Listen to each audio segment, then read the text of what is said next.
விட்டார்கள். நீங்க சென்று பார்க்க முடியாது ஐயா. ஏனென்றால் உங்கள் முகத்தை பார்ப்பதற்காக அவங்களுக்கு சந்தோஷமாக இருக்கின்றதா. கணவன் முகத்தை மனையால் பார்ப்பதற்கு எப்பொழுது வர வேண்டும் சந்தோஷம் உனக்கு தெரியல ஐயா. சரி, வேறு என்ன தெரிவித்தார்? அது என்னவென்றால் உங்களுக்கும் அவருக்கும் ஒரு வெண்திரை ஒன்று அமர்த்த வேண்டுமா.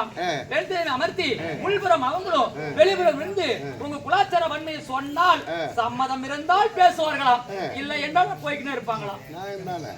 சரி, போலாம் பாத்துக்கிறேன். சரி ஐயா. ஐயா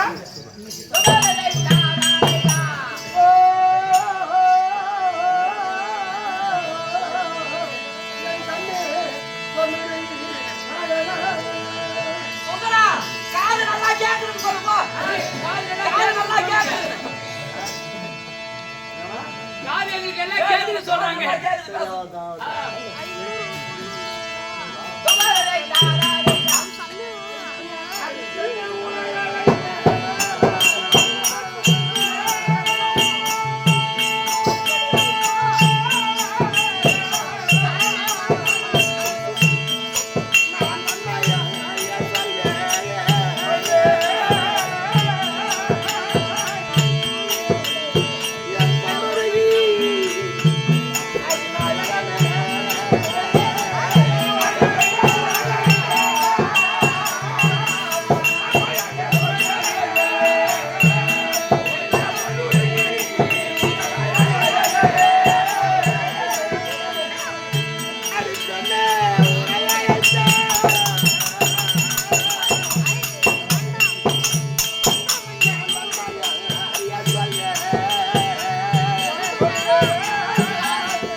என்னோடு வாழாமல் குளக்கரைய சொன்ன வார்த்தை நம்பி சரியாக எங்கே அணியினாய் உன் அன்னை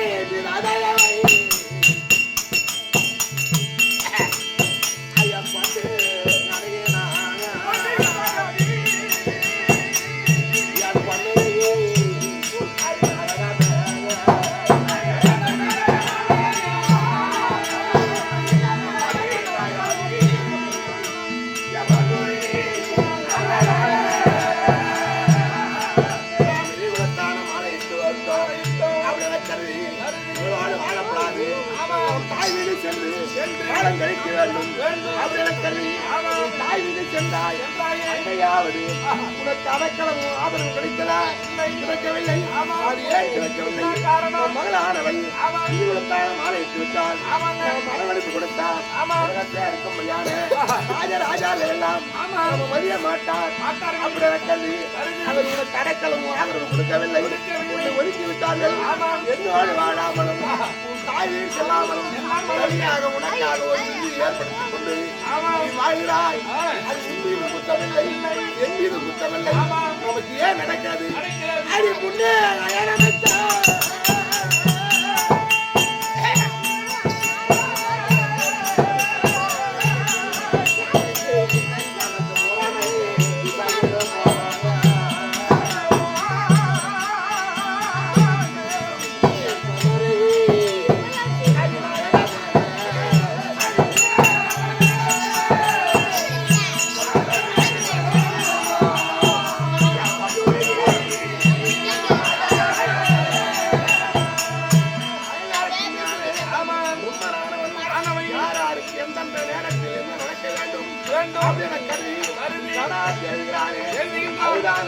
நடக்கும் குற்றமில்லை, என் மீது குற்றமில்லை. அது முன்னே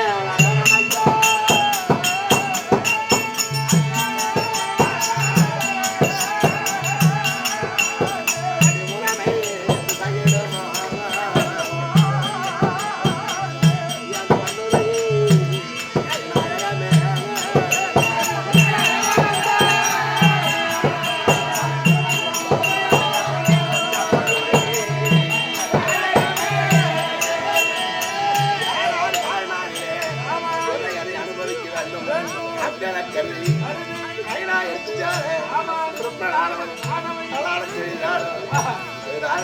நடக்கும் இல்லையா? என் முகத்திலே விழிக்க தேவை கிடையாது, என்னோடு பேச தேவையில்லை. வித்தியாசாரம் நடக்கும். ஏன் எனக்கு கொடுத்தேன் அதுல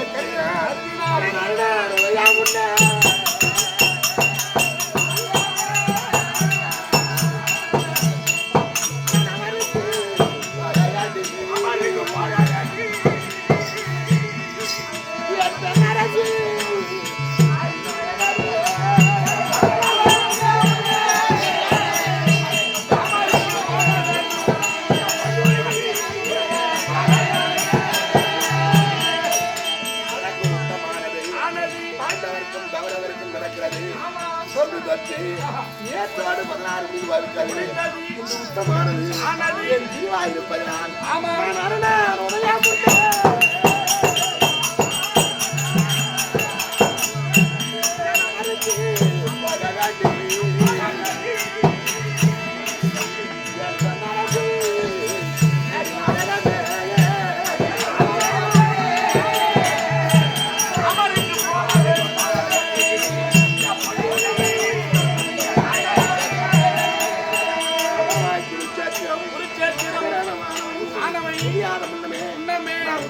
போக வேண்டும். முகத்தை விழிக்க தேவையில்லை, என்னோடு பேச தேவையில்லை. அது முகத்துக்கு நான் போவதாக இருந்தால் மரணம் அடைவேனோ?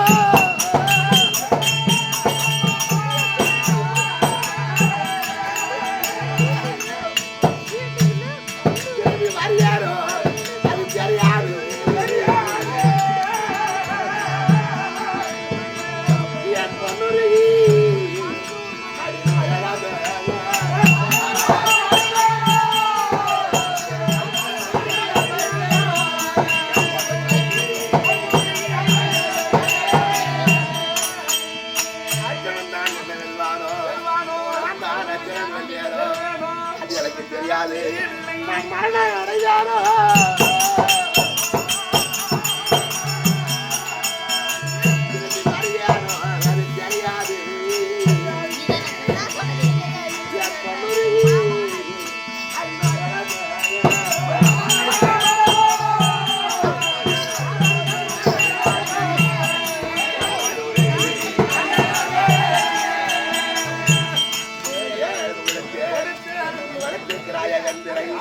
ஒரு கணவன் மனைவிக்கு எப்போது ஒரு ஏற்பட வேண்டாம்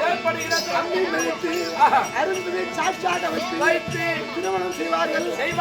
திருமணம் நடந்த உடனே பிராமண உத்தமர்கள் ஒரு தாம்பூலத்தை கொடுத்து மாப்பிள்ளை கையிலே அந்த பெண்கள் கருத்திலே கொடுக்க செய்வார்கள். அந்த தாம்பூலமானது உனக்கும் எனக்கும் விடுதலை இருக்கிறது. நான் ஒரு கை ஏற்றி கொடுத்தேன், 2 கை ஏற்றி வாங்கினார். அந்த தாம்பூலத்தை நீ வளர்த்திருக்கிறாய்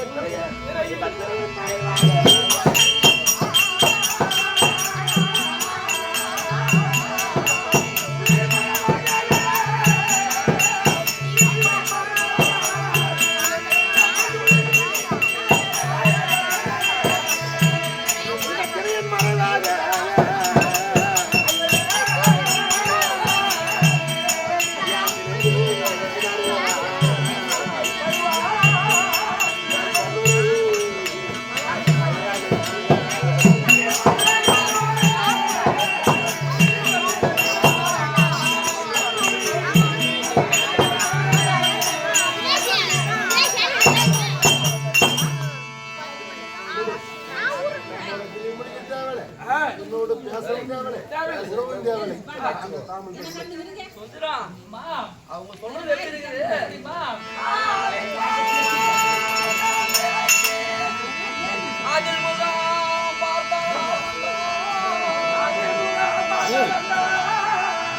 வீடு எடுக்கிறாங்கல்ல, நீங்க கத்துறா பாட்டு கேட்கறா, நீங்க பேசலாம் அது யூடியூப்ல போட முடியாதுல்ல.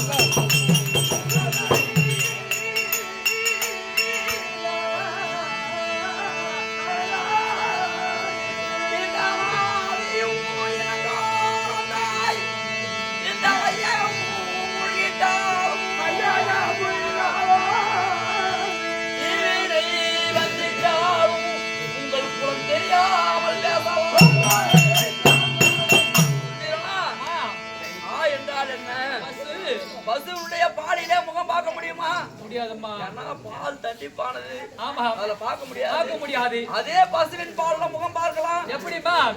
பசுவின் பாலை காய்ச்சி ஆற வைத்து முறையிட்டு ஆமா ஒரு இரவு கடந்தால் ஆமா அது தயிராகும். தயிராகும். அந்த தயிரை மறுத்திட்டு திருப்பினால் நவநீதம் என்று சொல்ல வெண்ணெய் வரும். நவநீதம் என்று சொல்லக்கூடியான வெண்ணெய் வரும். ஆமா, அந்த வெண்ணெயை பொற்கிண்ணத்திலே அமர்த்தி அனலிலே காய்ச்சினால் அது உருகி நெய்யாகும்.